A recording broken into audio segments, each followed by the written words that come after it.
कृष्ण हरे हरे, हरे राम राम राम हरे हरे, हरे कृष्णा। तो हम भगवत गीता के इंट्रोडक्शन पार्ट से पढ़ रहे थे, भूमिका। उसमें तीसरा है, चौथा दिन है आज। तो कंटिन्यू करते हैं उसी को।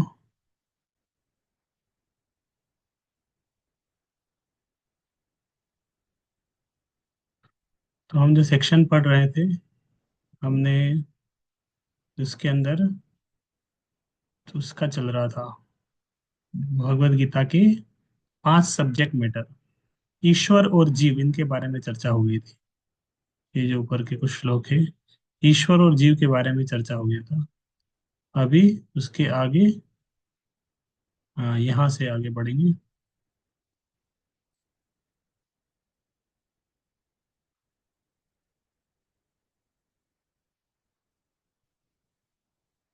भौतिक प्रकृति क्या है? गीता में इसकी भी व्याख्या अपरा प्रकृति के रूप में हुई है। जीव को परा प्रकृति कहा गया है। प्रकृति चाहे परा हो या अपरा, सदैव नियंत्रण में। तो प्रकृति दो प्रकार की है, परा प्रकृति, अपरा। परा है जीव शक्ति, आत्मा। अपरा है भौतिक शक्ति।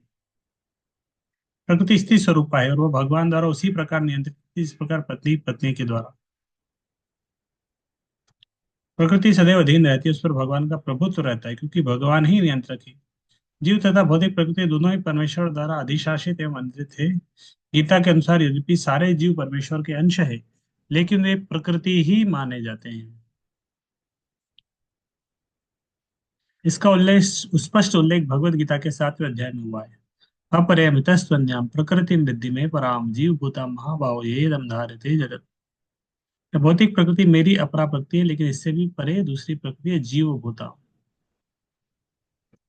तो अभी यहाँ से आगे, भौतिक प्रकृति 3 गुणों से निर्मित है। जो प्रकृति है 3 गुण में होती है, एक है सत्वगुण, दूसरा रजोगुण, तीसरा तमोगुण। इन गुणों के ऊपर नित्य काल है। समय क्या है? काल जो है गुणों से ऊपर है। और इन प्रकृति के गुणों तथा नित्य काल के नियंत्रण व सहयोग से अनेक कार्यकलाप होते हैं। 3 गुण और काल का जो के नियंत्रण, काल के नियंत्रण में 3 गुण और उनके उनके संयोग से क्या होता है? अनेक कार्यकलाप होते हैं। उन कार्यकलाप को क्या बोलते हैं? कर्म कहते हैं। तो ईश्वर जीव चर्चा कर लिया था। ये प्रकृति है, प्रकृति के ऊपर है काल, और काल और प्रकृति के बीच में व्यक्ति कुछ क्रियाकलाप करते हैं, वो है कर्म।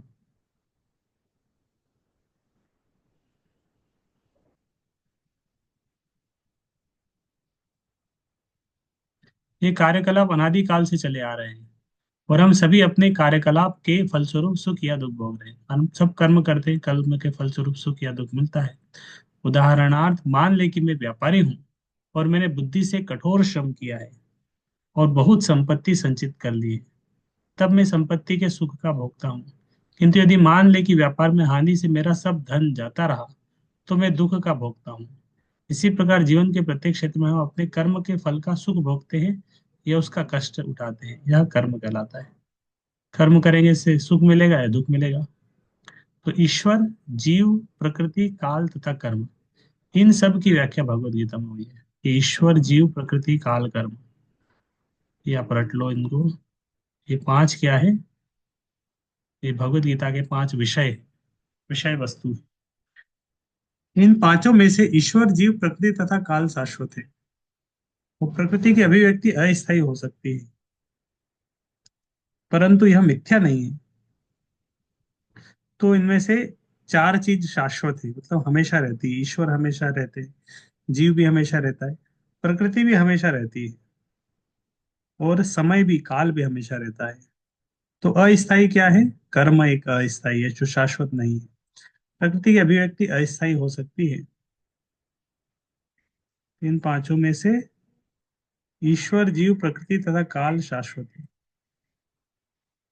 तो प्रकृति क्या है? सत्य है, अस्थायी है लेकिन है सत्य। कोई कोई दार्शनिक कहते हैं कि प्रकृति की अभिव्यक्ति मिथ्या है। कुछ कुछ लोग ऐसे बोलते हैं कि ब्रह्म सत्य, जगत मिथ्या। जगत को मिथ्या बोलते हैं, लेकिन जगत मिथ्या नहीं है, वो सत्य है। प्रकृति की अभिव्यक्ति मिथ्या है, लेकिन भगवत गीता या वैष्णव के दर्शन के अनुसार ऐसा नहीं है। जगत की अभिव्यक्ति को मिथ्या नहीं माना जाता। जगत मिथ्या नहीं है। जगत क्या है? अस्थाई है। मिथ्या नहीं है, थोड़ी देर समय के लिए, लेकिन है तो स्थायी। इसे वास्तविक किंतु अस्थायी माना जाता है। यह उस बादल के सदृश है जो आकाश में घूमता रहता है, या वर्षा ऋतु के आगमन के समान है, जो अन्न का पोषण करती है। जो ही वर्षा ऋतु समाप्त होती है और बादल चले जाते हैं, तो ही वर्षा द्वारा पोषित सारी फसल सूख जाती है। इसी प्रकार यह भौतिक अभिव्यक्ति एक निश्चित अंतराल में होती है, कुछ काल तक ठहरती है, फिर लुप्त हो जाती है। तो, तो पानी गिरता है, हर जगह हरियाली हो जाती है। देख, कुछ कुछ महीनों के लिए रहती है। गर्मी आती है, सब सूख जाते हैं, फिर से सब सूख जाता है। फिर हरियाली आती है, फिर सब सूख जाता है। इस तरह क्या चलता है? इस तरह इनका आना जाना लगा रहता है। ये अस्थाई है, असत्य नहीं है। प्रकृति इस रूप में कार्यशील है, लेकिन यह चक्र निरंतर चलता रहता है। इसीलिए प्रकृति शाश्वत है, मिथ्या नहीं है। भगवान इसे मेरी प्रकृति कहते हैं। यह भौतिक प्रकृति परमेश्वर की भिन्न शक्ति है। इसी प्रकार जीव भी परमेश्वर की शक्ति है, किंतु वे अलग नहीं है। अभी तो भगवान से नित्य संबंध, तो जीव, हम जो आत्मा है, भगवान से अलग नहीं है, भगवान की शक्ति है हम। हमारा इसीलिए भगवान से एक नित्य संबंध है। इस तरह भगवान, जीव, प्रकृति, काल, ये सब परस्पर संबंधित है और सभी शाश्वत है। लेकिन दूसरी वस्तु कर्म शाश्वत नहीं है।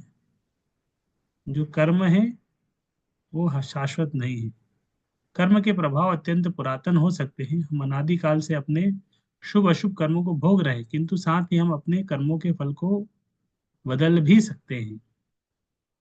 हम अपने कर्मों के फल को बदल सकते हैं, और यह परिवर्तन हमारे ज्ञान की पूर्णता पर निर्भर करता है। हम विविध प्रकार के कर्मों में व्यस्त रहते हैं। निसंदेह हम यह नहीं जानते कि किस प्रकार के कर्म करने से हम कर्मफल से राहत प्राप्त कर सकते हैं, लेकिन भगवत गीता में भी इसका वर्णन हुआ है।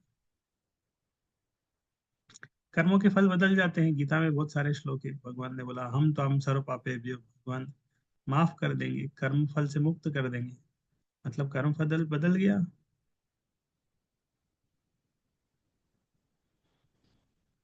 मतलब कर्म फल बदल गया।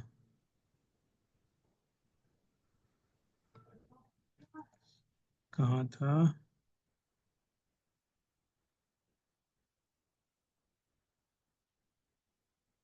यहाँ ईश्वर अर्थात परम ईश्वर ईश्वर। अर्थ। ईश्वर अर्थात परम ईश्वर की स्थिति परम चेतना स्वरूप है। तो भगवान परम चेतना है। जीव भी ईश्वर के अंश होने के कारण चेतन है, तो जीव भी चेतन है, ईश्वर भी चेतन है। जीव तथा भौतिक प्रकृति दोनों की प्रकृति बताया गया है, अर्थात वे परमेश्वर की शक्ति है। किंतु इन दोनों में से केवल जीव चेतन है, दूसरी प्रकृति चेतन नहीं है। तो प्रकृति के अंदर कॉन्शियसनेस नहीं है। मतलब प्रकृति की जो अधिष्ठान है उसके अंदर है, लेकिन प्रकृति जिस तरह एक पत्थर है, वो भौतिक शक्ति है, अपरा शक्ति है, उसके अंदर चेतना नहीं है। यही अंतर है। इसलिए जीव प्रकृति या उत्कृष्ट कहलाती है। तो जीव जो है, जीव की जो प्रकृति है वो उत्कृष्ट है, क्योंकि जीव नियंत्रण कर सकता है। जीव पत्थर को, पहाड़ को, पृथ्वी को, उसको नियंत्रण कर रहा है, उसको दोहन कर रहा है, क्योंकि जीव भगवान जैसी चेतना से युक्त है, क्योंकि उसके अंदर चेतना है, कॉन्शियसनेस है। लेकिन भगवान की चेतना परम है, और किसी को यह नहीं कहना चाहिए कि जीव भी परम चेतन है। जीव कभी भी, यहाँ तक कि अपनी सिद्ध अवस्था में भी परम चेतन नहीं हो सकता। यह सिद्धांत भ्रामक है कि जीव परम चेतन हो सकता है। तो हमारी कॉन्शियसनेस एक्सपांडेड हो जाती है, लेकिन ऐसा ऐसा नहीं है कि जीव कभी भगवान बन जाएगा। जीव कभी भगवान नहीं बन सकता। जीव हमेशा जीव ही रहेगा। बद्ध जीव है, बद्ध जीव से उसकी स्थिति मुक्त जीव में आ जाएगी। बद्ध जीव से मुक्त जीव बन जाएगा, लेकिन भगवान नहीं बनेगा। एक कैदी है, कैदी जेल से मुक्त हो जाएगा, लेकिन जेल से मुक्त होने का अर्थ ये नहीं कि कैदी अब राजा बन गया है। राजा अपनी जगह पे है। जीव तथा ईश्वर का अंतर भगवत गीता के 13वें अध्याय में बताया जाएगा। ईश्वर क्षेत्रज्ञ है, वह चेतन है, जैसा जी की जीव भी है। लेकिन जीव केवल अपने शरीर के प्रति सचेत रहता है, जबकि भगवान समस्त शरीरों के प्रति। चूंकि प्रत्येक जीव के हृदय में वास करते हैं, अतः वे जीवा विशेष की मानसिक गतिशीलता से परिचित रहते हैं। हमें यह नहीं भूलना चाहिए। तो हम क्या है, क्षत्रज्ञ, जो इसको जानता है, क्षत्रज्ञ, क्षेत्र को जानने वाला। तो भगवान किस तरह है, क्षेत्रज्ञ सबके। हम जानते हैं मेरे शरीर, मेरे मन में क्या चल रहा है मुझे पता है। दूसरे के शरीर में उसके मन में क्या चल रहा है उसको पता है। लेकिन सबके सबके शरीर में सबके मन में क्या चल रहा है भगवान को सब पता है। इसीलिए वो परम चेतन है। परमात्मा प्रत्येक जीव के हृदय में ईश्वर या नियंता के रूप में वास कर रहे हैं। वो जैसा जीव चाहता है वैसा करने के लिए जीव को निर्देशित करते रहते हैं। जीव भूल जाता है कि उसे क्या करना है। पहले तो वह किसी एक विधि से कर्म करने का संकल्प करता है, लेकिन फिर वह अपने ही कर्म की क्रियाओं और प्रतिक्रियाओं में उलझ जाता है। तो व्यक्ति एक कर्म करता है, फिर उसी कर्म की प्रतिक्रिया, फिर प्रतिक्रिया, कर्म, कर्मों का बंधन, तो वो इसमें उलझ जाता है, बाहर नहीं निकल पाता। एक प्रकार का शरीर त्यागने के बाद वो दूसरा शरीर ग्रहण करता है। इस प्रकार हम वस्त्र उतारते हैं और पहनते रहते हैं। इस प्रकार जब आत्मा देहांतरण करता है, कर जाता है, तो उसने विगत पूर्वकृत कर्मों का फल भोगना पड़ता है। मनुष्य जीवन में जो कर्म किए हैं उसका कर्म फल भोगना पड़ता है। ये कार्यकलाप तभी बदल सकते हैं जब जीव सतोगुण में स्थित हो और यह समझे कि उसे कौन से कर्म करने चाहिए। तो इसलिए जीव को क्या करना चाहिए, सतोगुण में आना चाहिए। सतोगुण में ज्ञान प्रकाश होता है, ज्ञान इजीली ले सकता है। यदि वह ऐसा करता है तो उसके विगत कर्मों के सारे फल बदल जाते हैं। फलस्वरूप कर्म शाश्वत नहीं है। इसीलिए हमने यह कहा है कि पांचों, ईश्वर, जीव, प्रकृति, काल तथा कर्म में चार शाश्वत है, कर्म शाश्वत नहीं है। तो पांच सब्जेक्ट विषय है, चार जिसमें शाश्वत है, कर्म शाश्वत नहीं है। परम चेतन ईश्वर जीव से इस प्रकार में समान है। भगवान तथा जीव दोनों की चेतनाएं दिव्य हैं। यह चेतना पदार्थ के संयोग से उत्पन्न नहीं होती। तो दोनों की चेतना जी है, मतलब जो आत्मा है वो दिव्य दिव्य स्थिति है। जो हमारी आत्मा है ये क्या है, एक दिव्य दिव्य पदार्थ है। वही वही एलिमेंट है जिससे भगवान की प्रकृति बनी हुई है। तो इसीलिए आत्मा आत्मा दिव्य है, इसको कोई स्पर्श नहीं कर सकता, ये ट्रांसेंडेंटल है।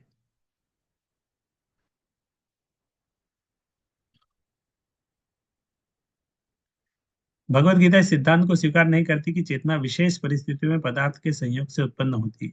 ये चेतना भौतिक परिस्थितियों के आवरण के कारण विकृत रूप से प्रतिबिंब हो सकती है। इस प्रकार रंगीन कांच से परावर्तित प्रकाश उसी रंग का प्रतीत होता है, परंतु भगवान की चेतना पदार्थ से प्रभावित नहीं होती है। किंतु भगवान की चेतना भौतिकता से प्रभावित नहीं होती है। भगवान कहते हैं, मैं अध्यक्षण प्रकृति। जब वे इस भौतिक प्रकृति में अवतरित होते हैं तो उनकी चेतना पर भौतिक प्रभाव नहीं पड़ता। यदि वे इस तरह प्रभावित होते तो दिव्य विषयों के संबंध में उस तरह बोलने के अधिकारी न होते, जैसा कि भगवत गीता में बोलते हैं। भौतिक कलमश ग्रस्त चेतना से मुक्त हुए बिना कोई दिव्य जगत के विषय में कुछ नहीं कह सकता। अतः भगवान भौतिक दृष्टि से कलुषित नहीं है, परंतु हमारी चेतना अभी भौतिक कलमश से दूषित है। भगवत गीता शिक्षा देती है कि हमें इस कलुषित चेतना को शुद्ध करना है। शुद्ध चेतना होने पर हमारे सारे कर्म ईश्वर की इच्छा अनुसार होंगे। इससे हम सुखी हो सकेंगे। भगवत गीता शिक्षा देती है कि हमें कलुषित चेतना को शुद्ध करना। हमारी चेतना अभी, जैसे हमारा चेतना का प्रभाव शुद्ध है, लेकिन अभी वो कलमश हो गई। इस तरह एक बल्ब है, उसके अंदर प्रकाश है, लेकिन बल्ब के ऊपर हमने काला पेंट कर देंगे, तो काला पेंट करने के कारण उसका हट प्रकाश आएगा नहीं। तो हमें उस पेंट को हटाना पड़ेगा, तब हम वो कर पाएंगे। तो हमारी चेतना इसी तरह, उसके ऊपर बहुत धूल जमी हुई, धूल को हटाएंगे तब हम देख पाएंगे। तो चेतना अपनी जगह, अपने स्थान पर शुद्ध है। शुद्ध चेतना होने पर हमारे सारे कर्म ईश्वर की इच्छा अनुसार होंगे। इससे हम सुखी हो सकेंगे। हमें अपने सारे कार्य बंद कर देने चाहिए। ऐसा नहीं कि हमें अपने सारे कार्य बंद करने हैं, अभी तो अपने कर्मों को शुद्ध करना चाहिए। तो हमें कर्मों को शुद्ध करना चाहिए। और परिष्कृत कर्म भक्ति कहलाते हैं। शुद्ध कर्म मतलब ये भक्ति, इनको भक्ति कहते हैं। भक्ति में कर्म सामान्य कर्म प्रतीत होते हैं, किंतु वे कलुषित नहीं होते।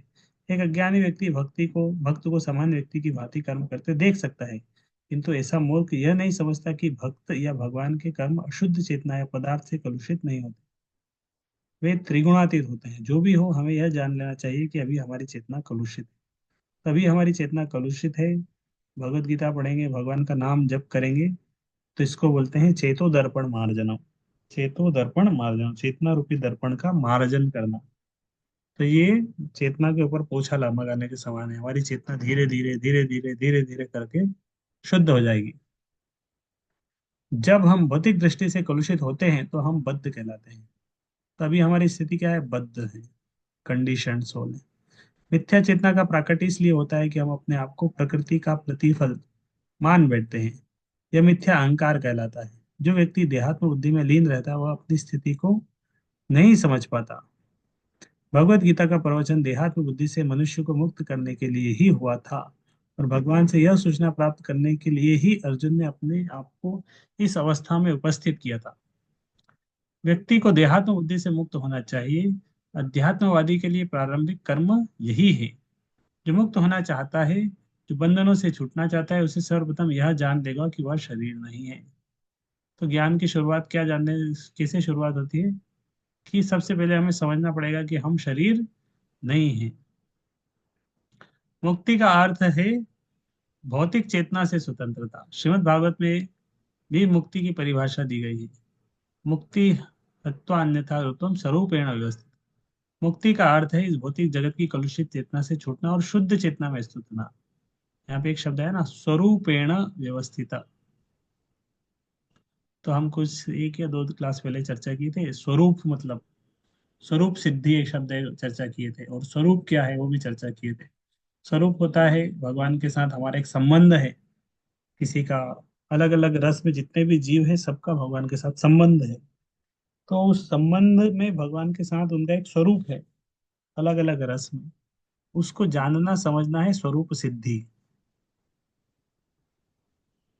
स्वरूप सिद्धि, उस स्वरूप प्रेरण व्यवस्थित मतलब उस स्वरूप में स्थित होना, उसको ही क्या बोलते हैं? मुक्ति बोलते हैं। वही मुक्ति मोक्ष है। इस भौतिक जगत की कलुषित चेतना से छूटना और शुद्ध चेतना में स्थित होना। भगवत गीता के सारे उपदेशों का मंत्र इसी शुद्ध चेतना को जागृत करना है। तो भगवत गीता हमें क्या करती है? शुद्ध करती है, हमारी चेतना को शुद्ध करती है। इसलिए हम गीता के अंत में कृष्ण को अर्जुन से यह प्रश्न करते पाते हैं कि वह विशुद्ध चेतना को प्राप्त हुआ या नहीं। शुद्ध चेतना का अर्थ है भगवान के आदेश अनुसार कर्म करना। शुद्ध चेतना का यही सार है।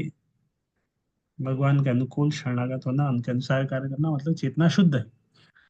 भगवान का अंश होने के कारण हम में चेतना पहले से ही रहती है, लेकिन हम में निकृष्ट गुणों द्वारा प्रभावित होने की प्रवृत्ति पाई जाती है। किंतु भगवान परमेश्वर होने के कारण कभी प्रभावित नहीं होते। परमेश्वर तथा क्षुद्र जीवों में यही अंतर है।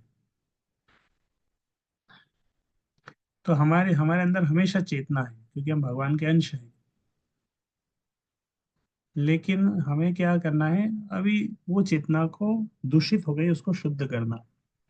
एक तो हमारी स्थिति अभी भी दिव्य है। आत्मा कभी इसका आत्मा हमेशा दिव्य रहती है, उसका वो नहीं होता है, कभी क्षय नहीं होता है। मान लो आप रास्ते में जा रहे हैं, रास्ते में गंदगी पड़ी है, उस गंदगी में आपको दिखा उधर सोना पड़ा हुआ है। तो गंदगी पड़ी थी, उसके अंदर सोना था, आपने देखा सोना लग रहा था, सोना है। घर लेके आए, आपने उसको सफाई किया, अच्छे से धोया, पता चला ये तो बहुत बढ़िया सोना है निकला, गंदी जगह में पड़ा था। फिर आपने उठा लिया उसको और उसको धोल दिया, उसकी सफाई कर दी, तो सोना सोना हो गया। अब उसका मूल्य सोने की तरह ही है, ऐसा नहीं कि अब उसका मूल्य कम हो गया। जो सोने का मार्केट का मूल्य है वो उसका मूल्य है। इसी तरह हमारी चेतना क्या है? अभी कलुषित है, गंदगी में पड़ी हुई है। हमें क्या करना है? बस वहां से उठा के उसको सफाई करना है, मार्जन करना है। मार्जन कर लेंगे तो दिव्य हो जाएगी। किंतु भगवान परमेश्वर होने के कारण कभी प्रभावित नहीं होते। परमेश्वर तथा क्षुद्र जीव में ये अंतर। तो परमेश्वर भगवान में एक अंतर है कि उनकी उनका कभी वो प्रभावित नहीं होते, चेतना उनकी दूषित नहीं होती। ये चेतना क्या है? ये चेतना है मैं हूँ। और मैं क्या हूँ, कलुषित चेतना से मैं हूँ का अर्थ है कि मैं सर्वे सर्वा हूँ, मैं भोगता हूँ। ये संसार घूमता है क्योंकि प्रत्येक जीव यही सोचता है कि वही इस भौतिक जगत का स्वामी तथा सृष्टा है। तो चेतना हम होते हैं, इसमें हमारे अंदर चेतना मैं। तो भौतिक जगत की चेतना में हम क्या सोचते हैं कि मैं स्वामी हूँ, मैं सृष्टा हूँ, मैं भोक्ता हूँ, मैं सर्वे सर्वा हूँ, अहम पूर्वम। भौतिक चेतना के दो मनोमय विभाग है। एक के अनुसार मैं ही सृष्टा हूँ, दूसरे के अनुसार मैं ही भोक्ता हूँ। लेकिन वास्तव में परमेश्वर सृष्टा तथा भोक्ता है, और परमेश्वर का अंश होने के कारण जीव न तो सृष्टा है न ही भोक्ता, वह मात्र सहयोगी है, वह सृजित तथा भुक्त है। उदाहरणार्थ, मशीन का कोई एक पुर्जा मशीन के साथ सहयोग करता है, इसी प्रकार शरीर का कोई एक अंग पूरे शरीर के साथ सहयोग करता है, हाथ पांव आंखें आदि शरीर के अंग। लेकिन ये वास्तविक भोक्ता नहीं है, भोक्ता तो उदर है। पांव चलते हैं, हाथ भोजन देते हैं, हाथ पांव दांत चबाते हैं, शरीर के सारे अंग उदर को तुष्ट करने में लगे रहते हैं, क्योंकि उदर ही प्रधान कारक है जो शरीर रूपी संगठन का पोषण करता है। तो अतएव सारी वस्तुएं उदर को दी जाती है। जिस प्रकार जड़ को सींचकर वृक्ष को पोषण दिया जाता है, उसी तरह उदर का भरण करके शरीर को पोषण दिया जाता है। ये श्रीमद् भागवत के एक श्लोक का तात्पर्य है, जिसमें आता है शरीर के पेट को पेट को सेवा करने से शरीर के सारे अंगों की सेवा हो जाती है। जड़ की वृक्ष में पानी डालने से पूरे वृक्ष का पोषण हो जाता है। इसी तरह भगवान कृष्ण की भक्ति करने से सबकी सेवा हो जाती है। यदि कोई शरीर को स्वस्थ रखता है तो शरीर के सारे अंगों को उदर पूर्ति में सहयोग देना होगा।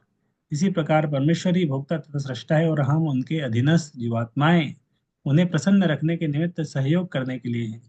इस सहयोग से हमें लाभ पहुंचता है, ठीक वैसे ही जैसे उदर द्वारा ग्रहित भोजन से शरीर के सारे अंगों को लाभ पहुंचता है।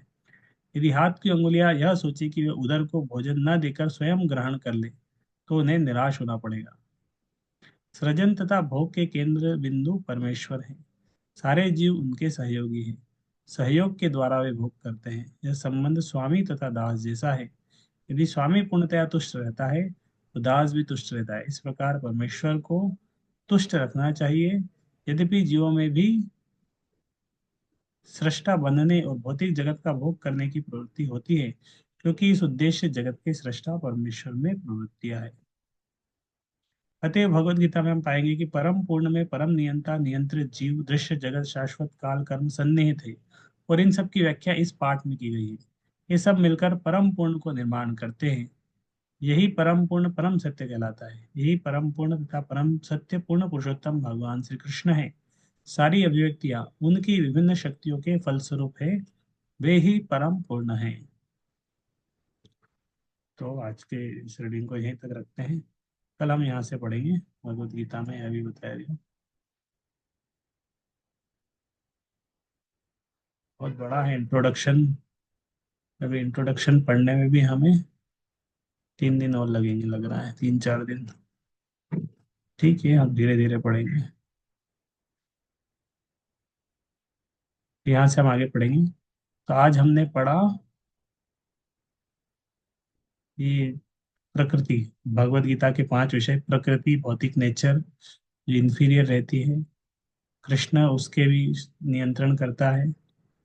वो 3 गुणों की प्रकृति रहती है, सत्वगुण रजोगुण तमोगुण, भगवान के द्वारा वो भी नियंत्रण में रहती है। काल जो है, प्रकृति के ऊपर रहता है काल। कर्म क्या है, प्रकृति और काल। प्रकृति के अंदर में जीवात्मा काम करता है काल के नियंत्रण में। जो कर्म क्रियाकलाप करता है उन सबको कर्म कहते हैं। और अनादिकाल से हम इस तरह कर्म के बंधन में चले आ रहे हैं, करते आ रहे हैं, और अपना सुख दुख भोग रहे हैं। तो ये कर्म हमेशा अस्थायी रहता है, नियंत्रण इटर्नल नहीं। हम चाहे तो कर्म को बदल सकते हैं। फिर आज जो हमने डिटेल में चर्चा किया कि जीवात्मा और परमात्मा में क्या अंतर है। जीवात्मा भगवान क्षेत्रज्ञ है, सब जानते हैं सबके शरीरों में। और हम हैं क्षेत्रज्ञ, हमारे शरीर में क्या है बस हमें वही पता है। भगवान को सबके शरीर में पता है। हम हमारे शरीर के बारे में चेतन्य है, भगवान सबके शरीर के बारे में चैतन्य है। सब जीवों के हृदय में रहते हैं। हम केवल हमारे ही शरीर में रहते हैं, भगवान सबके शरीर में रहते हैं। तो हम बद्ध जीव हैं, भगवान मुक्त जीव है, बाकी सबको नियंत्रण में करते हैं। और जीवात्मा को नियमों के अनुसार करना पड़ता है, 3 नियमों के अनुसार कार्य करना पड़ता है। और भगवान इस तरह उसकी इच्छा के अनुसार कार्य कराते हैं। भगवान कर्मों के बंधन में नहीं है, और सब जीवों के हृदय में अलग अलग जगह भ्रमण करते हैं। कर्म के अनुसार जीवात्मा एक शरीर से दूसरे शरीर में जाता है, कर्मों के बंधन में। तो कर्म बदल जाते हैं, इसलिए कर्म नियंत्रण में, कर्म सनातन नहीं है। अब उसके बाद हमने थोड़ा सा चर्चा किया कॉन्शियसनेस क्या है, व्हाट इज कॉन्शियसनेस एंड भक्ति। तो भगवान भी कॉन्शियस है, जीव भी कॉन्शियस है। तो हमारी जो चेतना है, हमारे अंदर जो चेतना आ रही है, वो चेतना किसी मैटर से नहीं आ रही, किसी शरीर के पदार्थ से नहीं आ रही। अगर शरीर के पदार्थ से चेतना आ जाती तो डॉक्टर लोग, वैज्ञानिक लोग क्या करते, मरे हुए व्यक्ति को जीवित कर सकते थे, लेकिन नहीं कर पा रहे हैं। इसका अर्थ है कि वो जो चेतना है आत्मा के कारण है, जैसे आत्मा शरीर से निकलती है फिर उनके हाथ खड़े कर देते हैं वो, फिर डॉक्टर लोग हाथ खड़े कर देते हैं, हमारे हाथ से गई बात, अब हम नहीं कुछ कर सकते। तो जीव की चेतना कवर्ड रहती है, जिस तरह लाइट के ऊपर ग्लास। तो भगवत गीता हमें शिक्षा देती है हमारी चेतना को शुद्ध करने की, 3 गुणों से शुद्ध करना धीरे धीरे। यही भगवत गीता जप करते हैं इसके द्वारा। और इस तरह जब ये चेतना शुद्ध हो जाती है तो जीव मुक्त जीव हो जाएगा, उसका फॉल्स ईगो रियल ईगो में कन्वर्ट हो जाएगा, वही मुक्ति कहलाती है। अभी हम सोच रहे हैं I am the Lord, I am the creator, I am the enjoyer. उसके बाद पता चल जाएगा कि नहीं, भगवान ही भोक्ता है, उनकी सेवा करना चाहिए। भगवान एंजॉयर है, उनकी सेवा करना चाहिए। तो भगवान की ये जो थे ना, शुरू शुरू हमने पढ़ा था 2 प्रकार की प्रकृति, परा प्रकृति अपरा। तो परा प्रकृति है आध्यात्मिक, अपरा है भौतिक, बहिरंगा शक्ति, भौतिक माया शक्ति। जो भगवान की परा प्रकृति है, स्पिरिचुअल एनर्जी, वो 2 प्रकार की है, अंतरंगा और तटस्थ। अंतरंगा में है संधिनी और संवित, और तटस्थ शक्ति में आता है जीव शक्ति, आह्लादिनी शक्ति। तो अंतरंगा शक्ति है संधिनी, संवित और आह्लादिनी, और तटस्थ शक्ति में जीव शक्ति, सच्चित और आनंद, संधिनी, संवित और आह्लादिनी। और डिटेल में भी दिया गया है, एक से नॉलेज मिलता है, एक से आनंद मिलता है, अंतरंगा शक्ति। अब ये सब हम कल कल वाले सेक्शन में पढ़ेंगे, ये वाला पार्ट। तो आज के इस सेशन को यहीं पे विराम देते हैं। हरे कृष्ण कृष्ण कृष्ण हरे हरे, हरे राम राम राम हरे हरे। श्रीमद् भगवद गीता की जय। हरे कृष्ण, धन्यवाद। हरे कृष्ण।